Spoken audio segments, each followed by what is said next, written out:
Yes, we are live now. So I welcome Georgia for this amazing session on computer vision. Just now we had a talk on all the demos and the slides are amazing. Guys, just hop in, get that knowledge of computer vision. It's that easy to work with cognitive services. Don't mess it up because this is a wonderful chance for you to learn something very easy about the computer vision. You need not have to go complex with the frameworks, with the code and anything, but get to know the structure of cognitive services, get to know how the vision frameworks and the API works, and that's it. You're good enough to be a computer vision engineer. Right now, we are presenting with Georgia, and over to you, ma'am. It's all up to you. The stage is yours. Hello, everyone. Thank you for having me. I'm very glad to be here presenting with you. Today, we're going to talk about computer vision and all the ways we can use computer vision in Azure. And we're going to have some time a little later for questions and answers. And thank you very much for our hosts, the AI Bangalore chapter, that made it possible for me to be here. I'm very excited. So let's dive in. Well, for those of you who don't know me, I'm Georgia. I'm a Microsoft MVP in AI. I am also a Microsoft certified trainer, and I work as web applications developer at ITT. You can probably find me somewhere speaking. I love speaking. I love participating and contributing to events and everything. So if you want to follow my stories and my tutorials, you can check codestories.gr. You can find the page on Facebook, or you can find me on LinkedIn, GitHub, or Twitter. Today we're going to talk about a little bit of what is artificial intelligence. I want to make sure that everybody in the audience is up to speed on everything. We're going to see Azure Cognitive Services.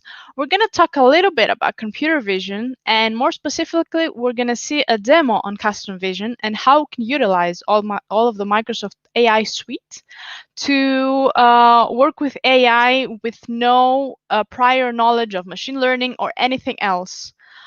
If you're a developer, you're a computer vision developer. So as simple as that. Okay, artificial intelligence. It's everywhere around us. It's something we keep hearing about every day.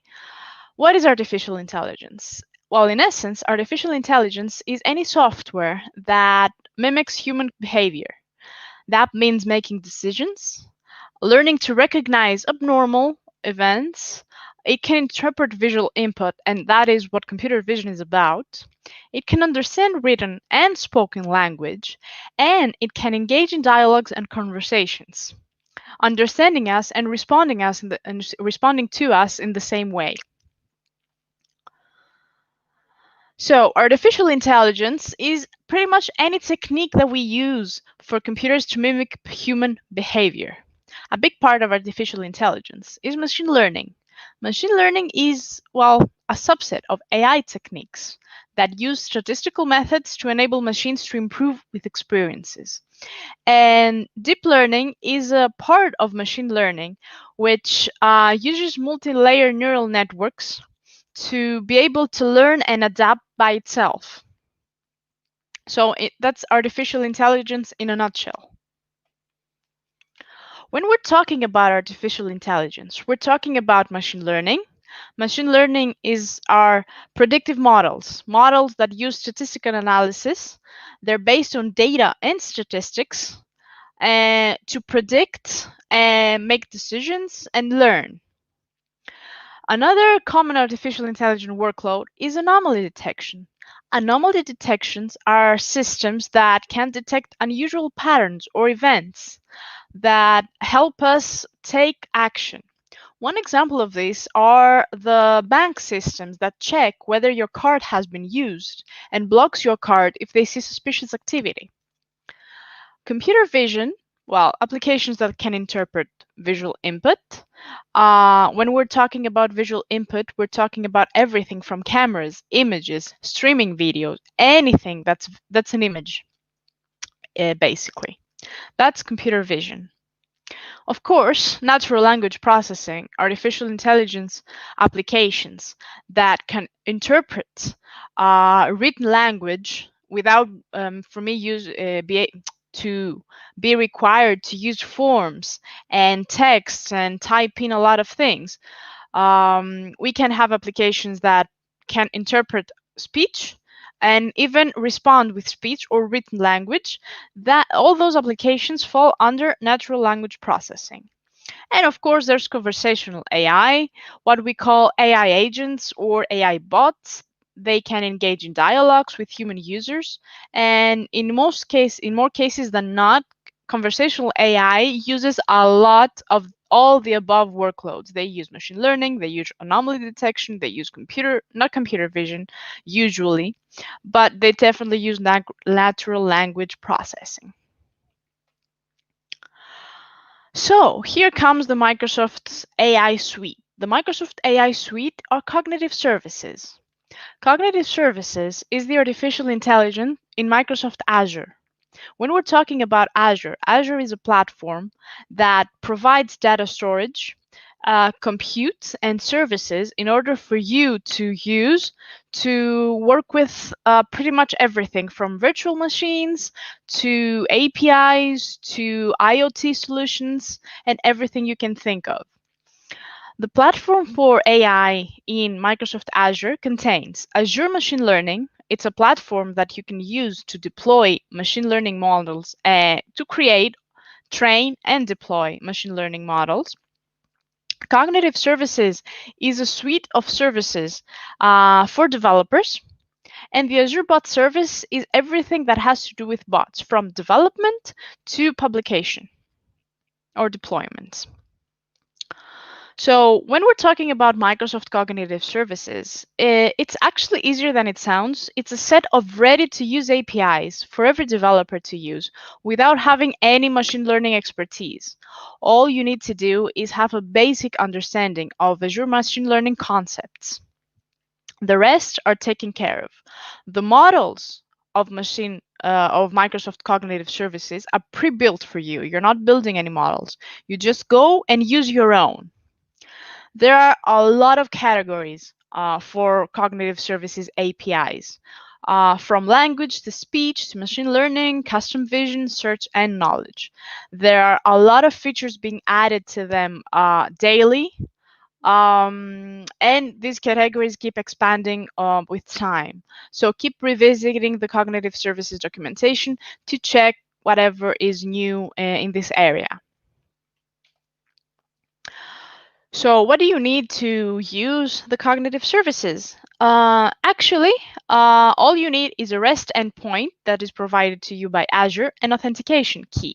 By using this key, you can access all of cognitive services in Azure using an online environment, named Visual Studio Code Spaces, or you can use your favorite language, even if that's Python or JavaScript. All those APIs are REST endpoints, so you're not restricted by the technology you're going to use. You just send the request. For example, I have an image and I want it analyzed, so I will send that image to the REST endpoint for the cognitive services, and cognitive services will respond to me with metadata regarding this image, from face recognition and anything else. We can see some examples of this later, so I'm not going to stay here a lot. All you need to keep from this is that cognitive services are just REST APIs and are ready for you to use as long as you have an Azure subscription. If you don't have an Azure subscription, all you have to do is create a trial. It gives you a little bit of credit, $200, I think, dollars. Or if you are a student, check out Azure for Students. It gives a lot of services for free to students. It has, like, I think, $100 in credit, and it doesn't require a credit card to enable. You just have to have a university account. So if you want to play around with Azure, these are your choices. Or you can, of course, buy a pay-as-you-go subscription if you wish. Let's go and check out computer vision in Azure.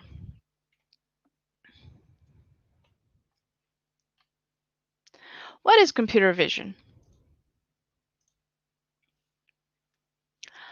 So, hang on.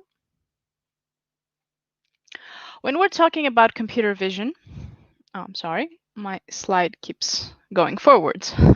So, when we're talking about computer vision, we're talking about images, whether those are static images from cameras, whether we're talking about videos or streams from anything else that has visual data. Even streams, when you have like a video, what computer vision does is analyze each and every individual frame image on this video. So what it breaks down to is computer vision is the analysis of images, but computers can't see what we see in images. They have to be trained. For example, when we have this image, what the image is an actually a table of pixels. Each of those pixels has a different distinct color, and actually there are three layers when we're talking about color images. So what we're trying to do is teach the computer to read the collection of those pixels in the way that humans do. So they can analyze and find patterns in this image that can help you uh, create, not create, but can help you take information from that image and, depending on your application, take action. So there are a lot of applications when we're talking about computer vision. Computer vision works when we're talking about image classification. For example, in this image, the most prominent object is a taxi.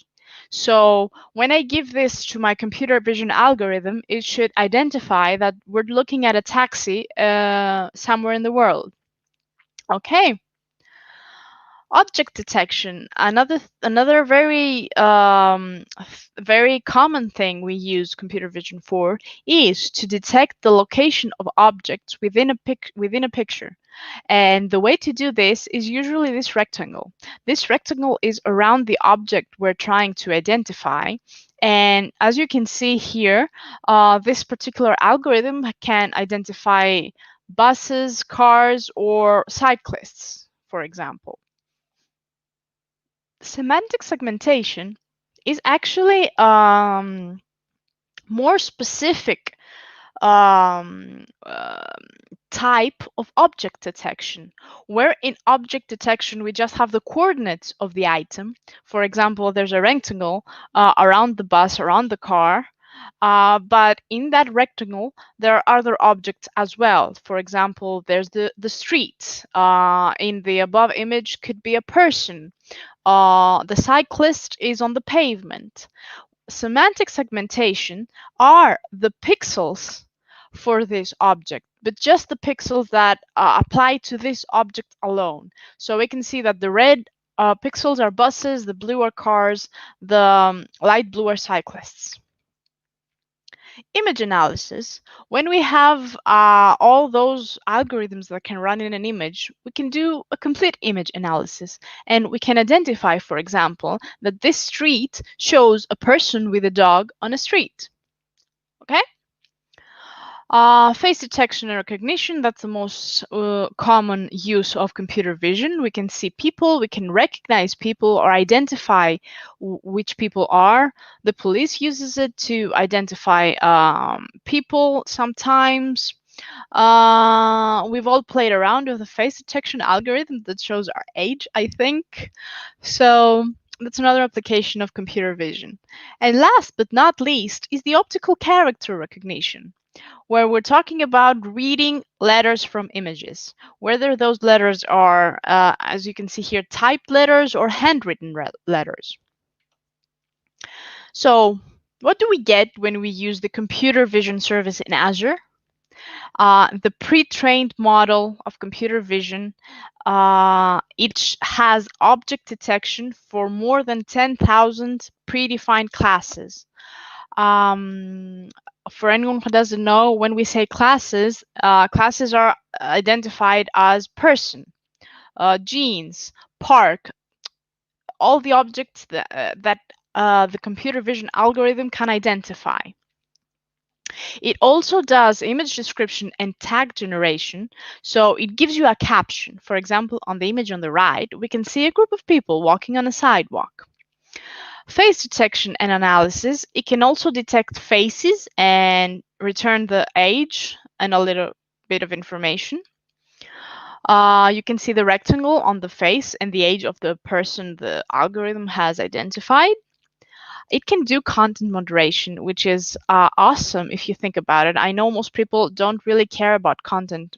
Well, not they don't really care, but it's not the focal point of their analysis. But when you're having a site or you're having a portal where the content is for children, for example, if you have like a school portal, well, kids go in and I don't know, type things over or use it for their work, their school work. You don't want racy content, you don't want adult content to creep in, there. So content moderation really helps us to identify content or text that's, for example, offensive or racy, etc. Okay. And we can say, as we said, we can find text detection and OCR. So if we send this picture to the Computer Vision API, the API is going to return caption, a group of people walking on a sidewalk. It will identify some tags, buildings, jeans, street, outdoor, jacket, city, person, etc. The ratings, if it's adult, if it's racy, if it's gore, and also, something we don't see in the slide here is that for example, the caption and the tags and every rating and everything, the REST API and computer and cognitive services API return to us has a confidence percentage. So it usually sends some metadata with a higher confidence, which means that the model has defined that based on a confidence level of 100. This caption, for example, is 80%. I am 80% sure that it's a group of people walking on a sidewalk. Okay? Maybe you think that the caption should be a group of people walking on a park. But okay, a good computer vision model or a good Azure machine learning model anyway is as good as its data. So that's why we have confidence to measure the accuracy of the model. And we're going to see it in the demo as well when we're talking about accuracy, how it defines and returns results to us. We talked about face analysis. The features it has are age, emotion, and we can do facial recognition. For example, you can verify someone's identity if you already have a picture, or you can find the similarity between two people, for example. And the face service is already trained with all the famous people. So if you upload a picture of someone famous, it will identify them and get you their name as well. Okay. And the emotions range from happiness, anger, sadness, and a lot of things. It's very fun to play around the face service API.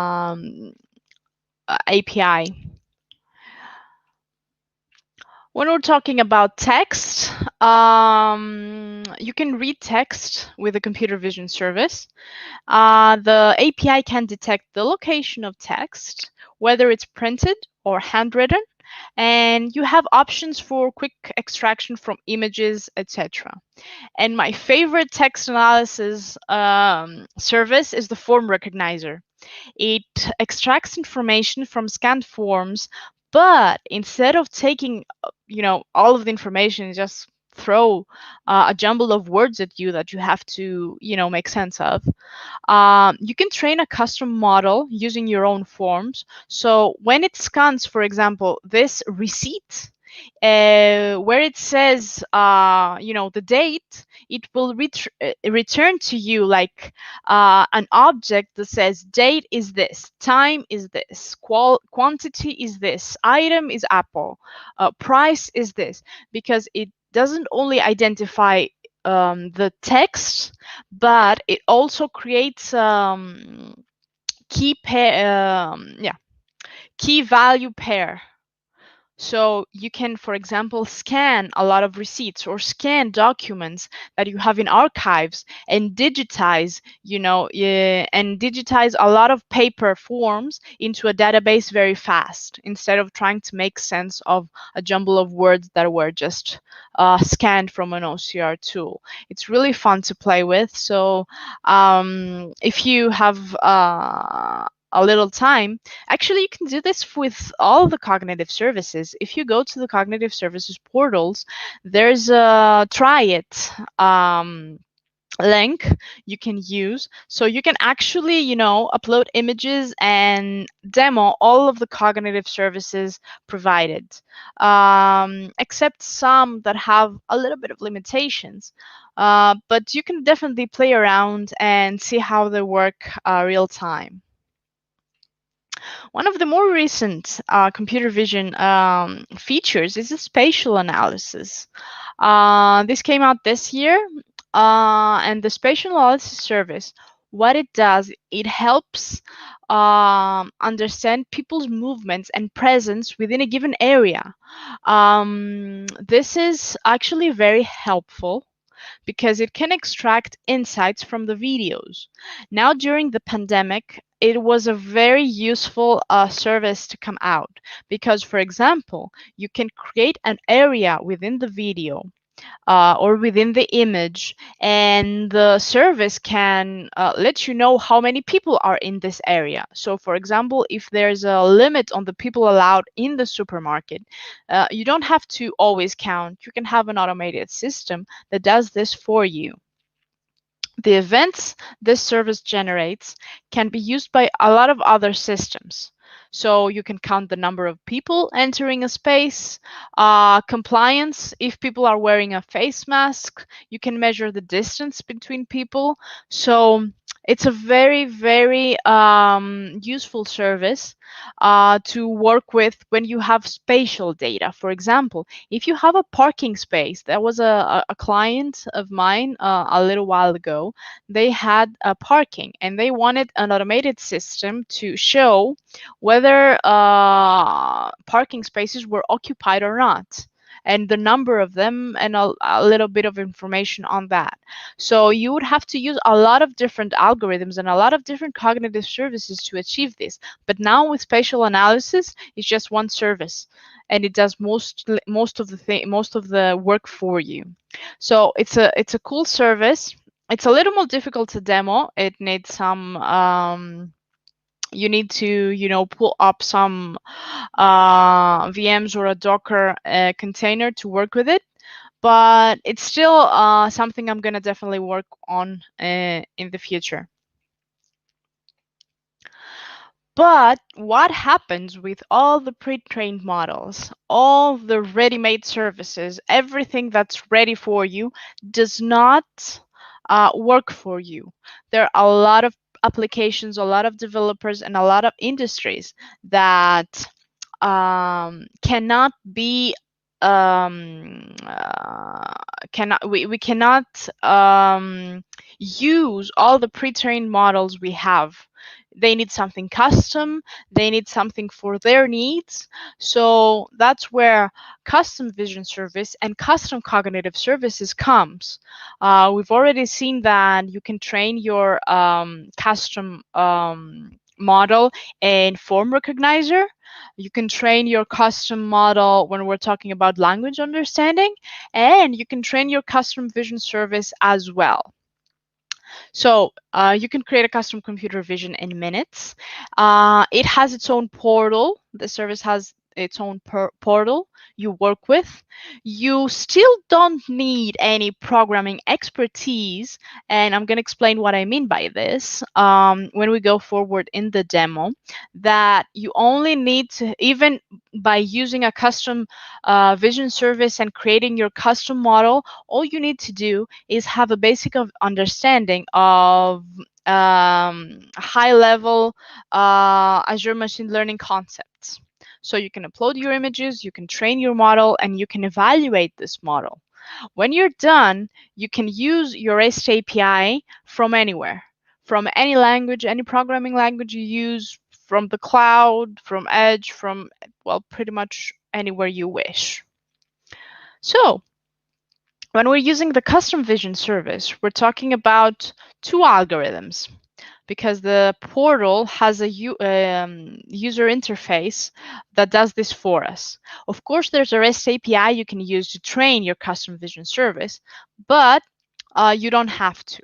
So you can use the custom vision service for image classification and object detection.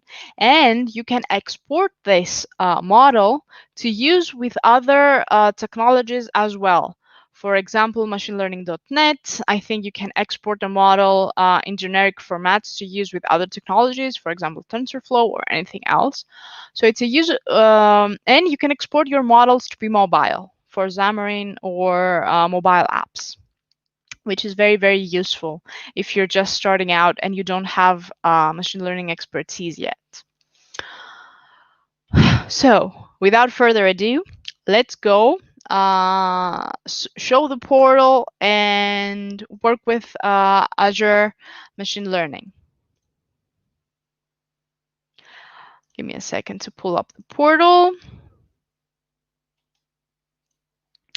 Okay, so when we're talking about custom vision portal, we're talking about customvision.ai link.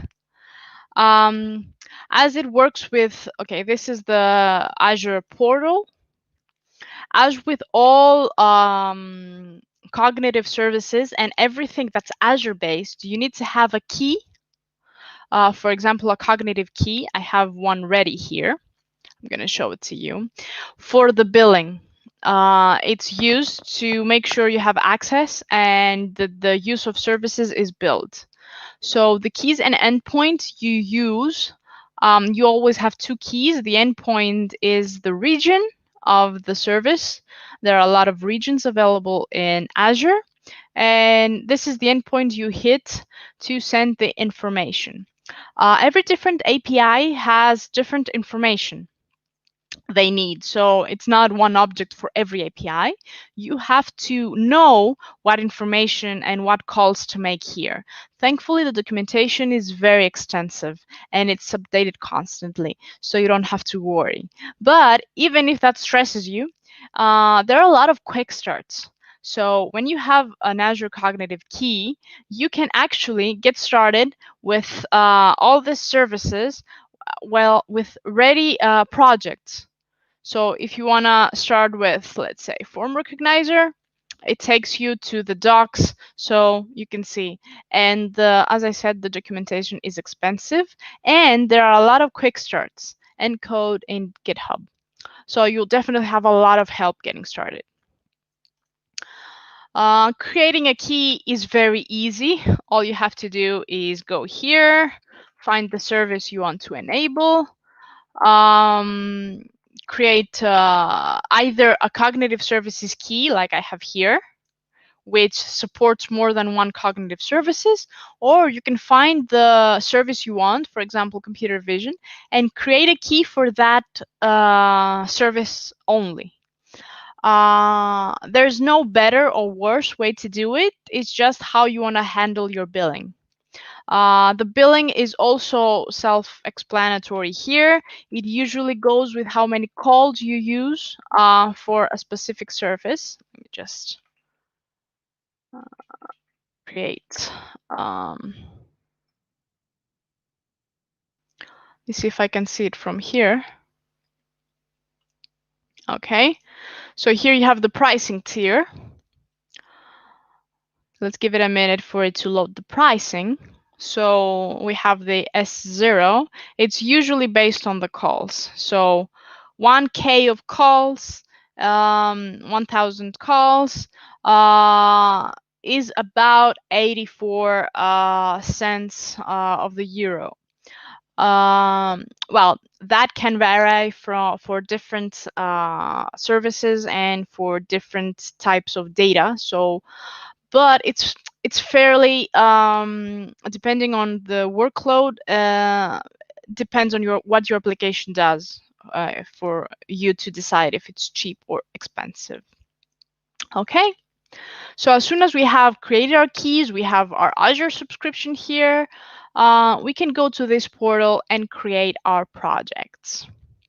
Okay, here I have some projects. Let's create a new project just for fun. I want to show you all the possible um, options you have, and then we're gonna see it takes a little time to train a new model, so it's not possible during this demo for us to create a new project because it will take a lot to load. We're gonna see how the others are used, but I want you to see the options you have when you're creating a new project. You give it a name, a description, the key we just saw, because the calls made have to be built. The project types, we're talking about classification and object detection, as we saw in the slide. And then you can have classification types, multi-label or multi-class.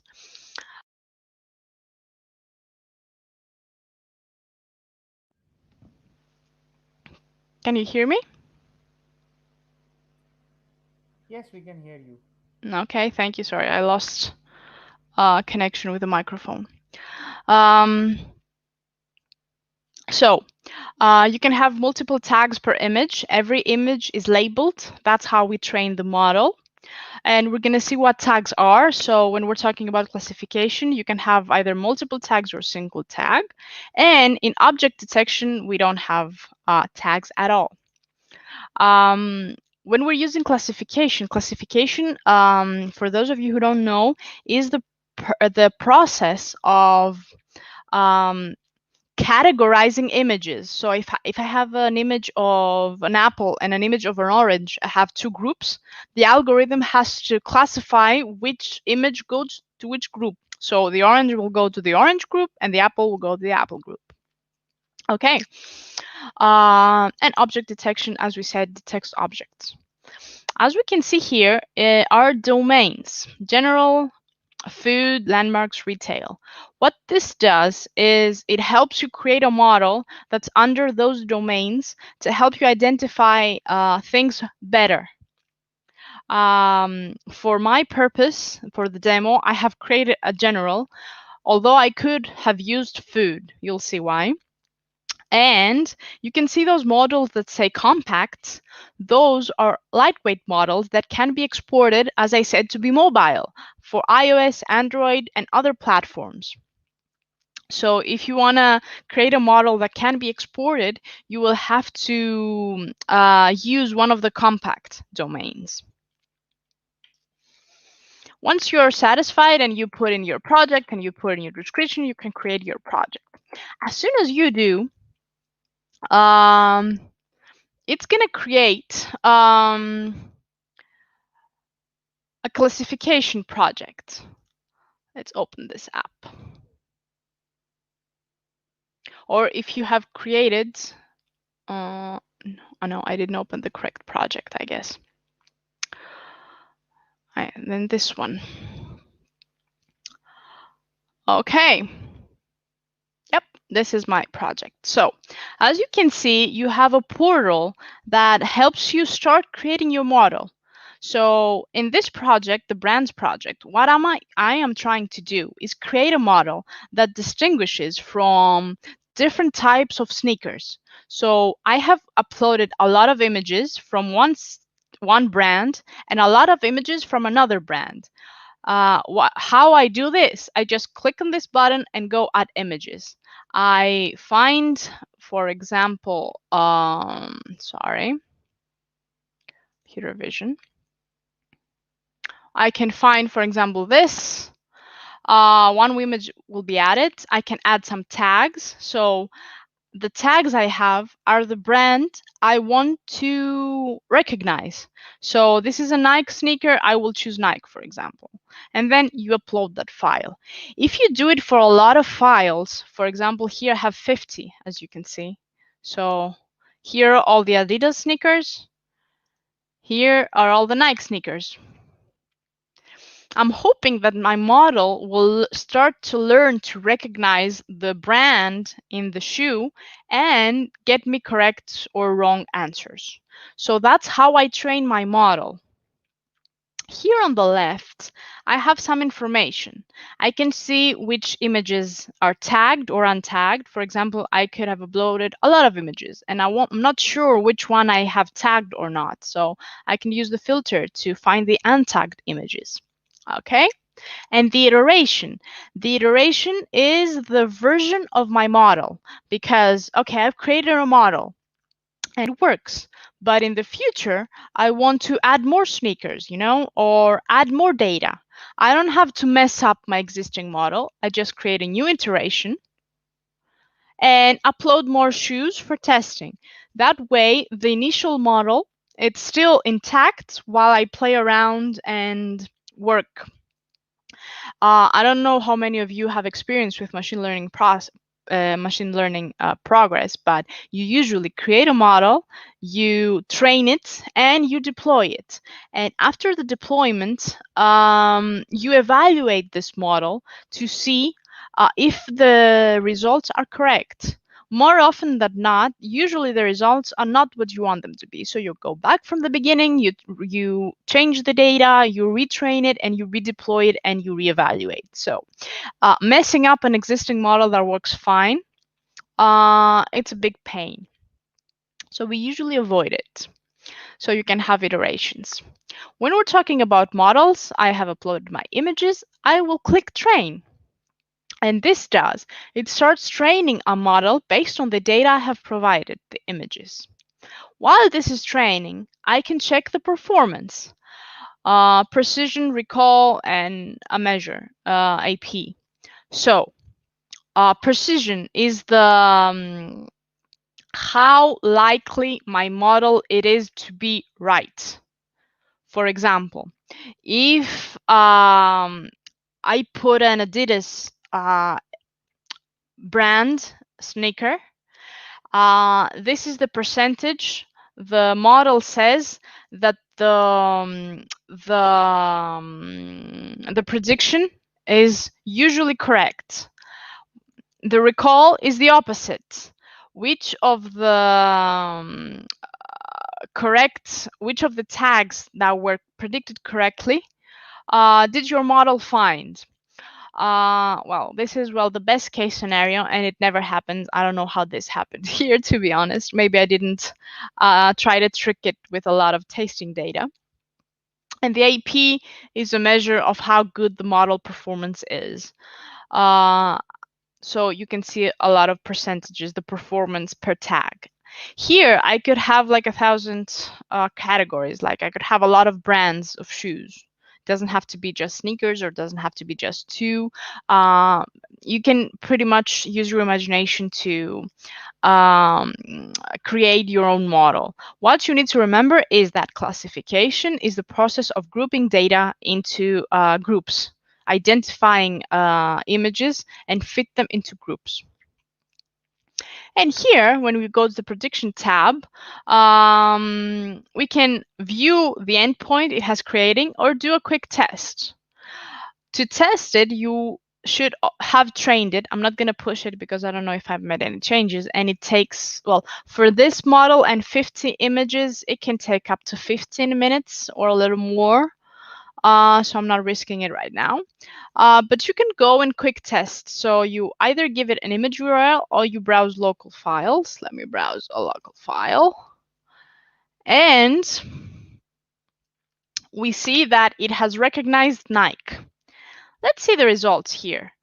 Remember, I talked about confidence. This is the confidence level, the probability level. So the prediction says that 96.3% it's Nike, and 3.6 it could be an Adidas sneaker. But my prediction was correct. So my model probably works. Okay. So that's actually classification made easy. You can train a model to group your images and predict new images based on the model created. So if you have a need for new models, for custom models, you can use the custom vision project. Okay, Yes, ma'am. so here we can see some information regarding the endpoint, as I said, the keys and some training and types. Okay, something went wrong. I can't tell what is it, but it's okay. Let's go back. Let's take a look now that we have seen how the portal works. Let's take a look on how we can create custom vision object detection projects. So I have an object detection project that says fruits that I have trained with 15 images of oranges and 15 images of apples. So let's see the apples and green apples, because red apples are different than green apples. So I want to identify green apples and oranges. Okay, so I don't know. Do you remember what the difference was that we said in the beginning? When we're talking about image classification, it's about putting the whole image to a group.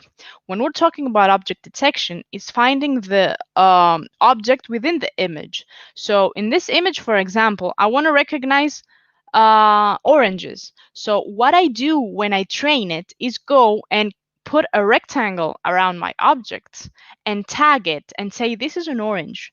This is an orange. And as you can see, I haven't trained my model to identify cut oranges. It's just oranges. So I want to identify whole oranges. And then I go to every one of my images and give it the coordinates of the orange. So here, as you can see, I have identified all the oranges in the image, etc. And the same with apples. And I don't know if I have an image with both. But for example, here, I'm trying to learn it to identify all apples, whether they're turned or half in the image, etc. When you're uploading a new image, it helps you identify the rectangle, like the region, but it usually, you see, like it identifies that there's an object. So you don't always have to, click and drag. It usually has a very good user interface to do this. If you don't want to, there's a REST API, same as a classification service, that you can upload and train your images. You can write a small program, use the REST API to upload and train images. So you don't have to go here, add images, select some, and go ahead. So this model is also trained. You see the user interface is the same, the performance tab is the same. Here you can see a little bit of more believable precision and recall. Okay, so on how my model performs. And I want you to see something here, the probability threshold and the overlap threshold. These are two very, very important values. What this says is that what is the probability that what I recognized is an orange or an orange scarf, for example, something that's very similar in the colors, but it's not an actual orange. This is the probability threshold. So what I'm telling it is anything that has a confidence level above 50% is an orange. And what happens if the objects overlap? So I can allow the object to overlap about 30%. You can play around with those, depends on the model you're trying to create, and it depends on your data. So don't fret a lot on this one. Let's use predictions. Okay, so I'm going to do a quick test, and I'm going to browse my local files, and I'm going to use this image. As you can see, it has an apple, an orange, and hands in the image. And let's see what identifies. As you can see, it has identified a lot of things. It has even identified hands. So what did I say?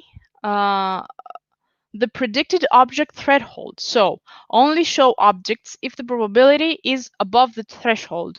So you can see it has identified orange and apple by 99%, but it has like confidence levels of 15%. It found some pixels that were orange, for example.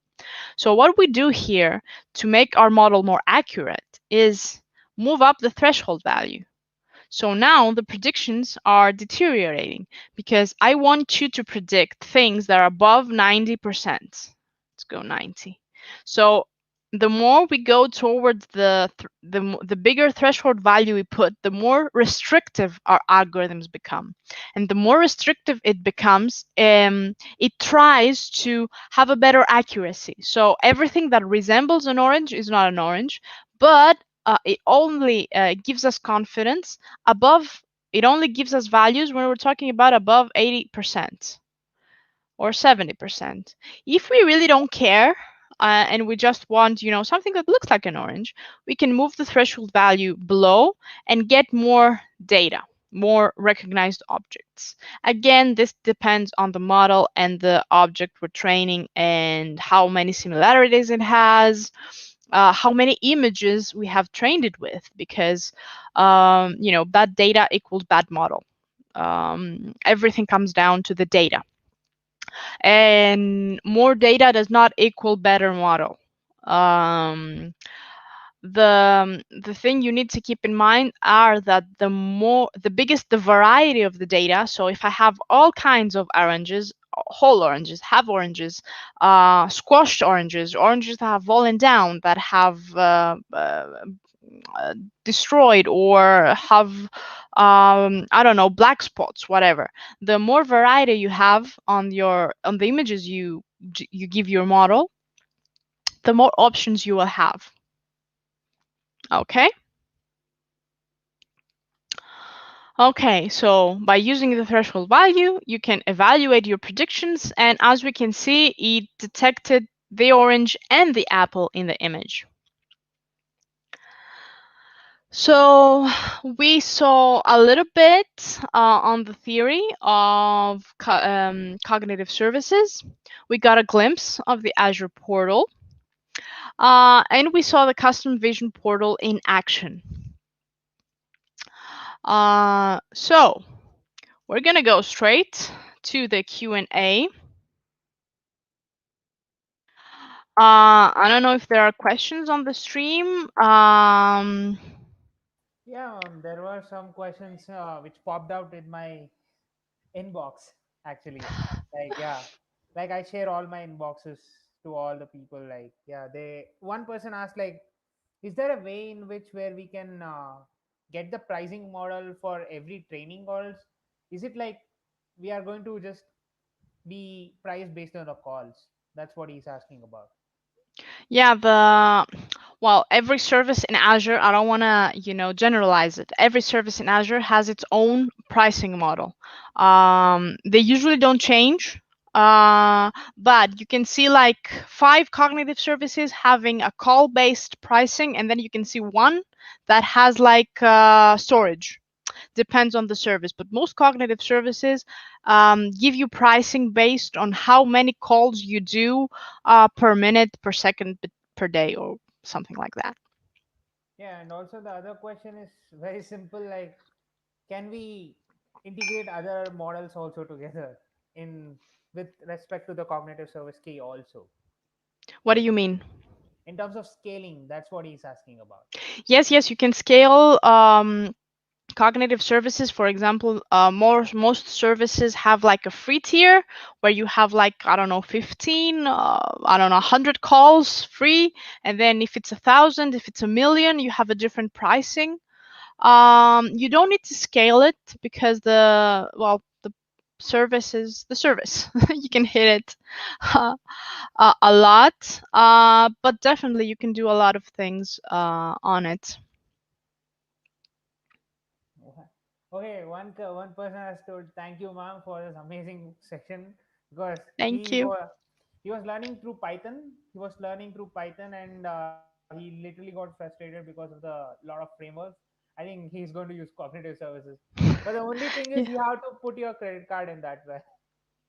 Unless you're a student, students that have a university email, most universities in the world are, if your university, if you have a university email and you can verify that it's a university email, you can get an Azure for Students credit. I think it's $100 to start with, and then it gives you, I think, all the free services. For example, you can have like a basic virtual machine, you can have free tier on a lot of services. You can have a small Cosmos DB if you want no SQL data. Uh, so you can have a lot of things coming out. Thank you so much, ma'am. Thank you so much for this wonderful session. I think even though it's a very odd time for India, like it's people almost are going to sleep now, but I think some people came and I think because of the time zone differs, I think probably we are glad that this pandemic has given a lot of live sessions for us. Thank you so much, ma'am. Thank you so much. And thank you for much for having me. I know the time difference is a little difficult for me. It's early for me. It's late afternoon. Sorry I couldn't do it early, but thank you very much. I hope you learned something, and I hope you follow us on the community and me, and you can rewatch the video later if you want it. Thank you. Have a good Thank day. you, ma'am. Thank you, ma'am. Bye bye.